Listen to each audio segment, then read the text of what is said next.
My name is Gene Sharp, and this is the work I do.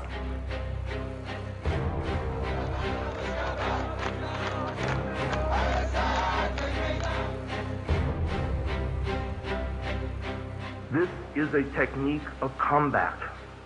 It is a substitute for war and other violence.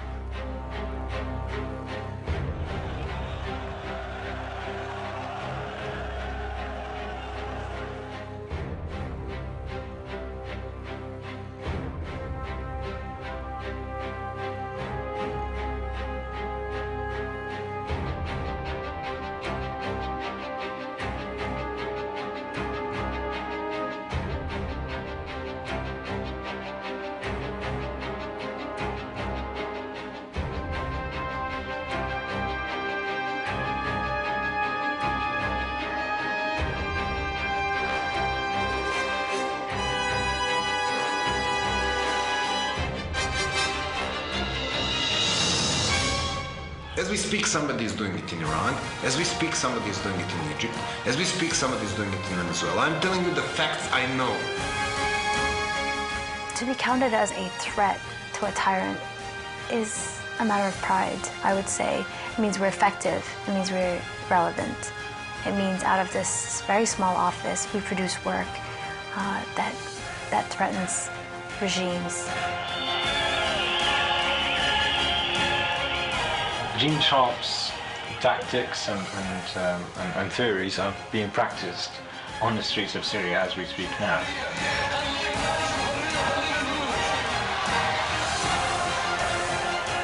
Unless they have something instead of violence and war, they will go back for violence and war every time.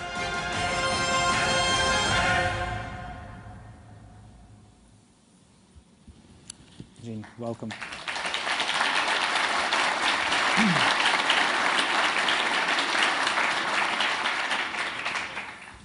I thank all of you. It's very good to get such a receptive. Violence in our world is so common and mostly accepted axiomatically that at times it seems to be an overwhelming, permanent part of political reality. But that is not the whole reality. During the past century and long before, at least back to the Romans, and I would argue before that, people from time to time have found another way to fight when they needed to fight. And in those specific situations, the use of violence shrank or disappeared because it simply wasn't needed anymore. The violence had been replaced with nonviolent struggle, or at least a forerunner of what we know as nonviolent struggle today. This is people power, the power that employs psychological, social, economic, and political weapons. Clearly, these means are very old. However, for the most part, nonviolent struggle has been viewed as only a minor exception to the accepted as responsible action in crises, that is violence. The sometimes undeniable accomplishments by the use of nonviolent action have been ignored or explained away without relevance to future major conflicts. Misunderstandings have been common. It has been thought by many people that effective future nonviolent struggles would require a charismatic leader, a Mahatma. That nonviolent struggle only works by conversion, on melting the heart of your opponents. That in order to keep nonviolent discipline, it was necessary to be committed to moral nonviolence. That a wise course of action could only be charted by a single strategic genius. That violence works quickly, and that nonviolent means require much longer. And that the opponents who are extreme dictatorships need not worry, because nonviolent struggle can do nothing about dictatorships. and the opponents fear not violence, but they're not worried about nonviolent action. Because of the major nonviolent struggles in recent years and months and days, we now know that all of those views are false, all of them. The future now can therefore be different. The methods of nonviolent action are many, but they're really quite simple. People sometimes refuse to do what they've been required to do, and sometimes they do what has been forbidden to do. Over the centuries, people have expressed their protest by actions, often symbolic ones. At other times, people have refused to help to do something, to cooperate, or to obey. At other times, they have acted to disrupt the established social or political order. Large movements of people, groups, and institutions have used these types of action against an education, against a situation or policy they did not like, or they have acted to achieve a new positive goal. The words for these many types of action have been ones you're familiar with: picket, leaflet, march, strike, boycott, civil disobedience, embargo, stalling and obstruction, mutiny, hunger strike, sit-in, alternative economic institutions, and parallel government. The methods for which these methods have been used have included opposing unwanted changes, correcting grievances, achieving revolutionary goals. And sometimes the action lasted only a few days. Some remarkable downfall of dictators in Guatemala and El Salvador, for example, collapsed within 2 weeks. And the people say, nonviolent means take forever. Some struggles have lasted a year or more. And sometimes people using these means have been defeated. But more often than not, more often than might be expected, these resistors were partially or fully successful. How do these means work? Well, very rarely this type of struggle changes opinions and feelings. Conversion. However, the one example that I and others have used to illustrate conversion, according to new research done by Mary King in South India, it never happened that way. So that really wasn't a very good example. Sometimes a struggle ends with a compromise, as most labor strikes do, accommodation. Sometimes the opponents are forced by the changed reality to accept the resistors' demands, nonviolent coercion.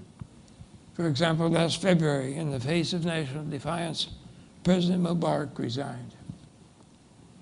Rarely, repudiation and non-cooperation are so completely cut off the sources of power, the opponent's power, that the opponent regime falls completely apart. And no one is left with enough power even to resign. And that's disintegration. This occurred in the February 1917 Russian Revolution and the 1944 revolutions against military dictators in El Salvador and Guatemala.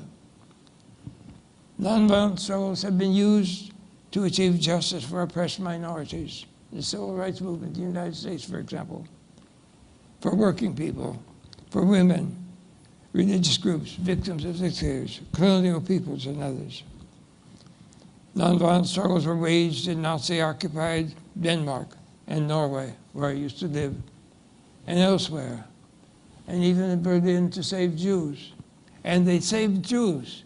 The wives of Jewish men who had been arrested, some of them were already at the extermination camp, demonstrated on the streets of Berlin, and they got their husbands released and brought back even from the extermination camps. That's nonviolent struggle. In my youth, it was believed that the peoples of Eastern and Central Europe would be living under communist rule for decades, barring a Western military intervention. But now the peoples of Poland, East Germany, the former Czechoslovakia, and other countries are recognized as having freed themselves.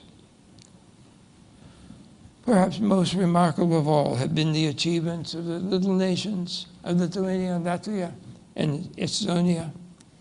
Their brave guerrilla wars had fought both Nazi and Soviet rule. All three had been annexed as republics of the Soviet Union.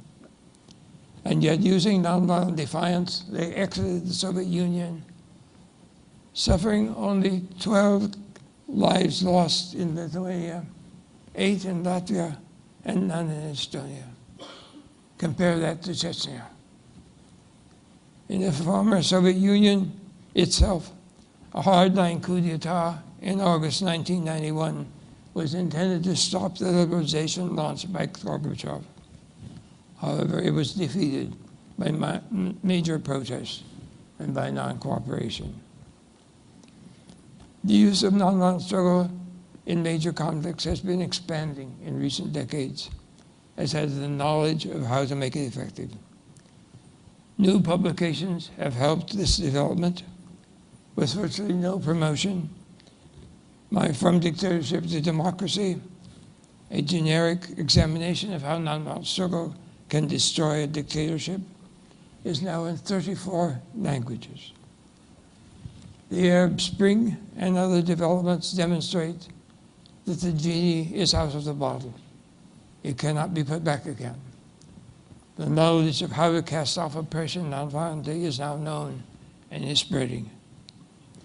The media frenzy at the Albert Einstein Institution last March and April about nonviolent struggle following events in Tunisia and Egypt consisted of 4 to 7 major interviews every day, 5 days a week for 6 weeks, which is probably over 160 interviews. That's not the amazing thing. The amazing thing is new reality that was revealed. These dozens of reporters arrived with an accurate, basic understanding of nonviolent struggle, and this was new. None of them came with the old false misunderstandings and preconceptions that in earlier years were nearly universal. There is other evidence of this expanded view of reality. And if you'll permit a personal note, my new highly unorthodox dictionary in its essays and its 825 defined terms challenges the pro-violence biases in our language, which we usually don't even recognize.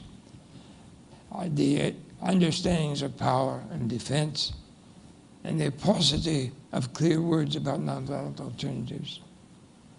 By the way, this volume calls attention to the fact that the large official dictionary of the United States Department of Defense, and I've been checking those for quite a number of years, does not contain a definition of either defense or of national defense. It's whatever people want to call defense, even though it's aggression.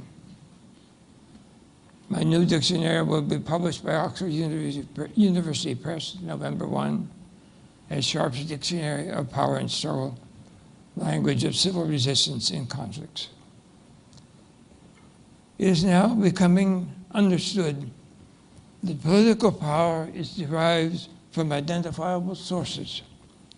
These include authority or legitimacy, human resources, individuals, groups, and institutions who obey, submit, and assist, skills and knowledge, intangible factors including habits of obedience, doctrines, and beliefs, material resources including economic, transportation, and communication systems, and sanctions, punishments provided by police, prisons, and military forces.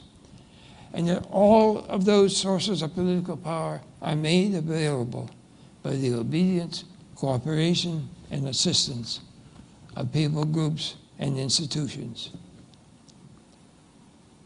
These are what a colleague of mine, Colonel Helvey, is called pillars of support. When that obedience and restriction of that cooperation is not merely restricted, but cut off, the survival of that regime is very doubtful. And this is true even of extreme dictatorships. Without those 6 sources of power, even a dictatorship or other system of oppression dies of political starvation. Violence is therefore not needed. The objective of this type of struggle is not to kill and destroy, but to paralyze and disintegrate. The new means of communication have been used on websites and emails and all that kind of thing, as you are more familiar with than perhaps I am. But that's all very good. But we need to remember that the technologies does not tell anyone what to do. It has in some ways been demonstrated that the opponents have already used that technology for their own purposes. For example, in Sudan, people received on their cell phones a message to go to protest in such and such a square. And when they got there, they were all arrested. Nonviolent struggle has requirements for success. And without those requirements, it's sometimes defeated. That happens especially when people are unprepared, frightened, mix in violence, or timid. However, when well prepared, when brave, disciplined people act with a strategy, the chances of its success are strong. This growing capacity of nonviolent struggle never produces miracles, but it can bring significant successes. These successes need to be handled wisely. The hard-won gains achieved by nonviolent struggle must not be later permitted to be stolen either incrementally, as appears to be happening in Egypt, or by a coup d'etat. And we have, to my knowledge, the only guidebook to how to prevent and defeat coup d'etat that exists. Foreign military intervention in these conflicts is dangerous. Whether the intervention is intended to assist the nonviolent revolution, to help to defeat it, or to achieve the other aims of the interveners. The intervening government may now, for example, want other people to learn from this example how they too can achieve greater freedom or justice. Repressive governments are now often well aware of the threat to their domination that is posed by people who want to be free and will use nonviolent struggle to gain their freedom. Oppressive rulers can be expected to behave desperately and brutally. It's not a surprise when their control is threatened.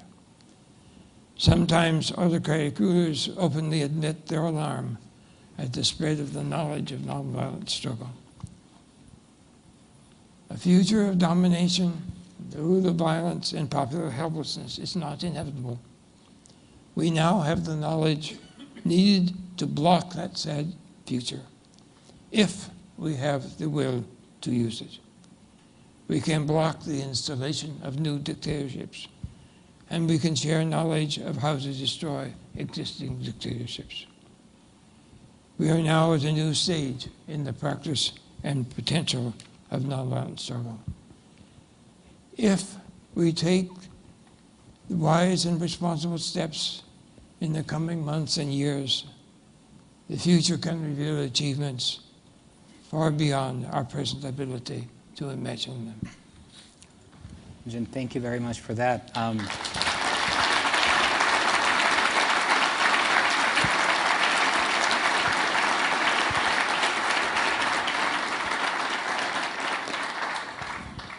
I think part of the appeal of your theories and of your teachings has been the seeming simplicity the idea that if you stop obeying a dictatorship, the dictatorship will fall. It sounds so simple that some people think there's some kind of a trick to it. Yet I think in your research you have shown that from Burma to Serbia to Georgia to Kyrgyzstan to the Arab Spring, these movements can catch on and can be incredibly devastating to dictatorial regimes, which is exactly why they fear those kinds of uprisings. It's like showing up for a fight with a heavyweight boxer and winning without ever putting on the gloves.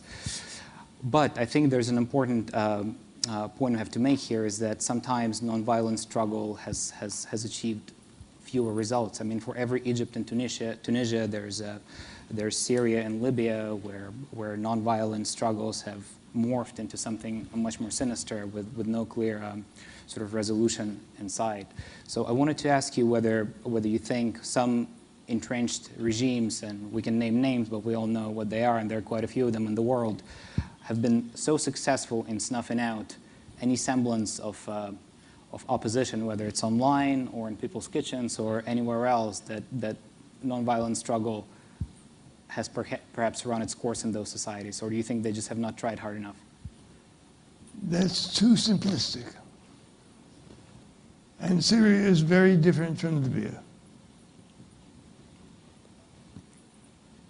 In Libya, you had very quickly a military intervention. One of Gaddafi's generals, with his troops and guns, changed sides, supposedly. I have a suspicion he was an extreme agent provocateur, and he was later killed in the rebel camp. And once foreign military assistance was brought by NATO and the United States and France and all the rest, that wasn't nonviolent struggle anymore. And that kind of thing is when violence can wreck a nonviolent struggle movement. So that's not a good example. In Syria, they're still going.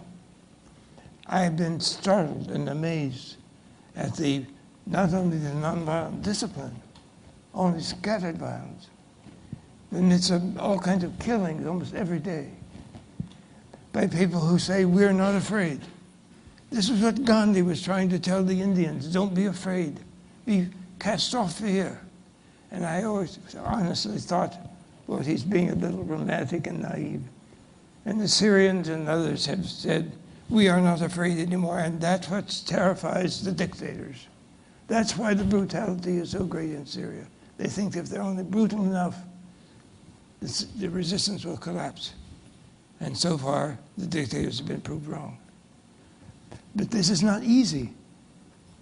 If you have people within your movement who do not keep discipline, who decide to do this or that, who you don't have a plan, you don't have a strategy, how the hell are you going to win? And yet people try to do that all the time. But they have to learn what makes it effective and what makes it fail, and then do the things that make it successful. In the end of my big book from a long time ago, The Politics of Nonviolent Action, in the last pages, I think I have this 30 or 35 specific factors that contribute to whether the struggle is success or failure. And you have to fulfill the factors that bring you success in order to win. But it can be done, and it's being done increasingly, more and more. Thank you, Jim. I think we have time for a couple of questions from the audience. If anyone wants to step up to the microphones in the aisles. Let's go ahead. Thank you. It was a very moving presentation. I fluctuate between a kind of optimism that Cory Booker would have talked about to a sort of pessimism when it comes to the more repressive Asian societies, in particular China, where there is both economic power of a kind of unprecedented type before that is coupled with a thousands-of-year-old culture that is very centralized. And I'm curious if there's a chance for movement even in my lifetime. I'm curious what your thoughts are. There also are major sources of nonviolent struggle from China, centuries ago. And I was in Tiananmen Square the night the troops came in. So I'm not naive. That system also is vulnerable. Otherwise, why would the Chinese government be so frightened of nonviolent struggle that they establish whole sections, I've been told, whole departments of how to defeat nonviolent struggle, accepted it as testimony to the power they fear coming from the people and from nonviolent struggle. You have to learn how to do it skillfully. If you were going to fight a war violently, you don't go to all the neighborhood bars and get all the guys out of there saying, let's go fight a war. But that's about the way nonviolent struggle has been conducted over the centuries.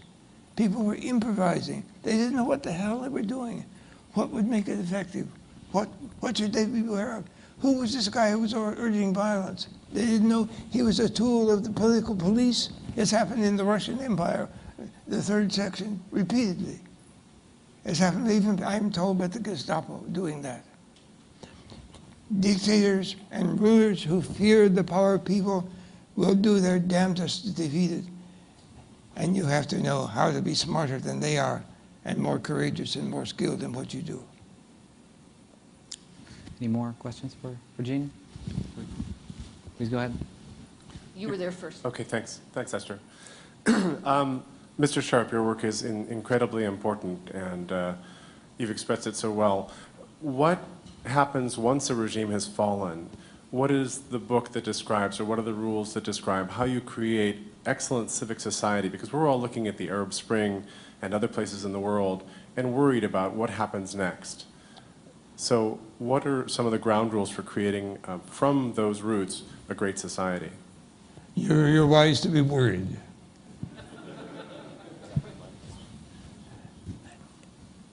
I can't spell it all out.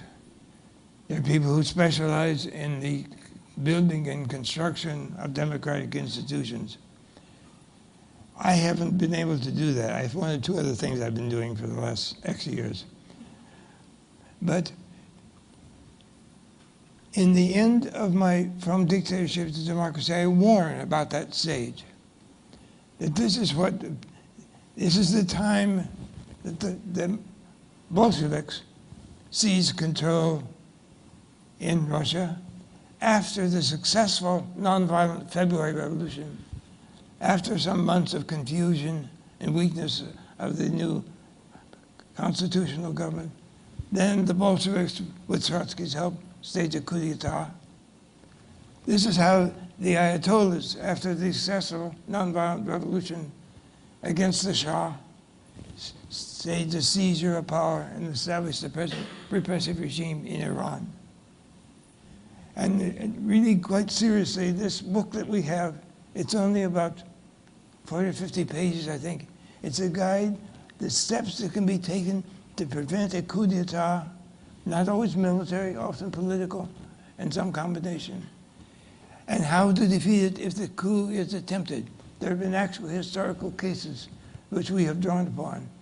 How to defeat coup d'etat when people were, in those cases, only improvising.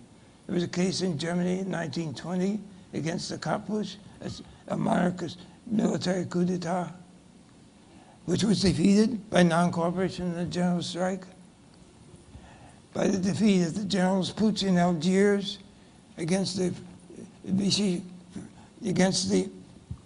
French government, Charles de Gaulle's French government, and yet through the non-coercion and defiance of people in France, massive demonstrations, and in Algiers, in which people in the Air Force in France helped to block that coup d'etat by flying the planes out so the Putschers could not use the airplanes to go back and help seize power in Paris. These cases, I told not to, you didn't hear me talking about morals or ethics or do be right and don't do wrong. None of that. I try to learn from what has actually happened and how people have shown how other people in the future can do those things more skillfully and more effectively and begin to put that available. There's an interesting aside here. You mentioned that book, Anti-Coup, when Hugo Chavez gave you a shout out by name a couple of years ago in Venezuelan national TV, saying you were fomenting a revolution against them. I think I remember you advised them to get your book about how to prevent a coup instead. Yeah, we had no request. Very wise. We had no request from Chavez. But I think there are a couple more questions. You see what would happen? You know why he didn't? Because the same methods to block a coup d'etat could be used to oust Chavez. The same nonviolent, non-coercion defiance methods. And he knew it. Please go ahead. So I was going to say that Jerry had asked my question, but the question I'd like to ask is, it's not just about regime change, getting rid of a good regime or a bad regime. It's how do you build a regime that is in fact legitimate, that the people support, and that has the right culture to make it persist? That's what many people have been working on for a good number of centuries. And I would refer you to what they have come up with. They're not always right, they're not always perfect, but you can learn a lot from them. And since somebody was already doing that, I haven't attempted to repeat their good deeds. That has bedeviling me and many other folks is this country has a history of people taking nonviolent action to effect change. You referenced the civil rights movement, and we've, I think it's fair to say that the Vietnam War and the change in policy. What has happened in this country that we seem no longer to be willing to demonstrate, to go on marches? What in your estimation is happening that with this country at the moment? It's worked in the past, and yet we seem to be in a number of very difficult issues, many of which were discussed by the panelists this morning, and we seem somewhat apathetic about them. What is your explanation for that? I know it's a tough one. I am not a great scholar of the present condition of American society, but nonviolent struggle is not something you do all the time, forever. You have to have a good reason. And some people don't feel a good reason, or they find some other way to express their grievances. Nonviolent struggle should be used mostly in the extreme situations when things might be so bad that people might say you have to go to violence. People do not go to nonviolence so easily. But how you stir people up in the present situation and malaise of thinking, and I'm worried about that as you are. But I'm not someone who can tell you how to solve that. Maybe that's your job.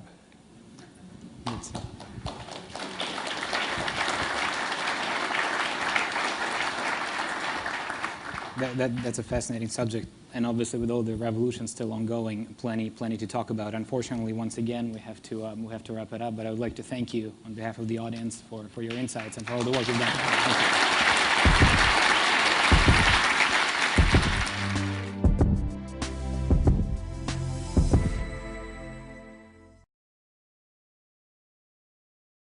Strategic genius.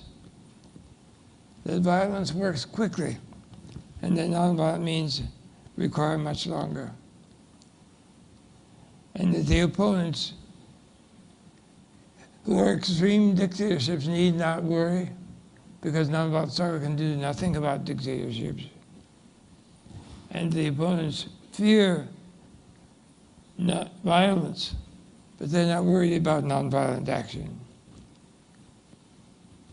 Because of the major nonviolent struggles in recent years and months and days, we now know that all of those views are false, all of them. The future now can therefore be different. The methods of nonviolent action are many, but they're really quite simple. People sometimes refuse to do what they've been required to do. And sometimes they do what has been forbidden to do. Over the centuries, people have expressed their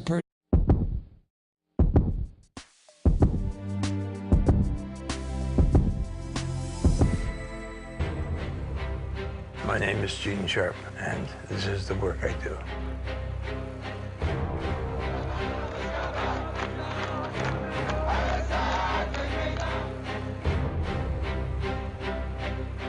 This is a technique of combat.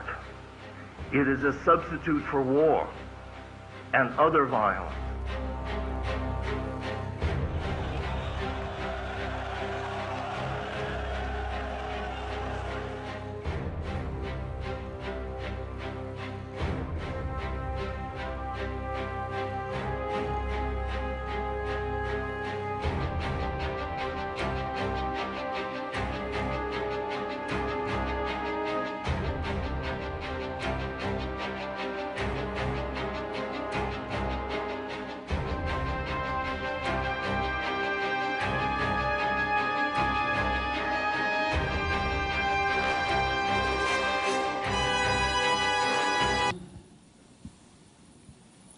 It's very good to get a scissor receptive. Violence in our world is so common and mostly accepted axiomatically that at times it seems to be an overwhelming, permanent part of political reality. But that is not the whole reality. During the past century and long before, at least back to the Romans, and I would argue before that, people from time to time have found another way to fight when they needed to fight. And in those specific situations, the use of violence shrank or disappeared because it simply wasn't needed anymore. The violence had been replaced with nonviolent struggle, or at least a forerunner of what we know as nonviolent struggle today.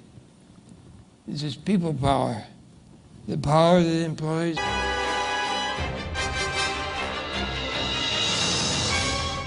As we speak, somebody is doing it in Iran. As we speak, somebody is doing it in Egypt. As we speak, somebody is doing it in Venezuela. I'm telling you the facts I know. To be counted as a threat to a tyrant is a matter of pride, I would say. It means we're effective. It means we're relevant. It means out of this very small office, we produce work that threatens regimes. Gene Sharp's tactics and theories are being practiced on the streets of Syria as we speak now.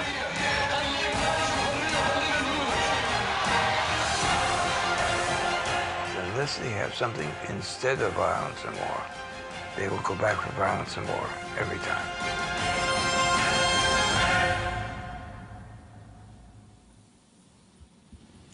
Gene, welcome.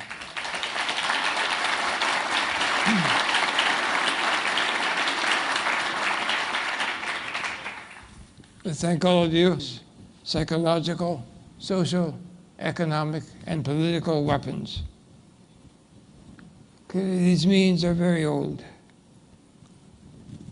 However, for the most part, nonviolent struggle has been viewed as only a minor exception to the accepted as responsible action in crises, that is violence.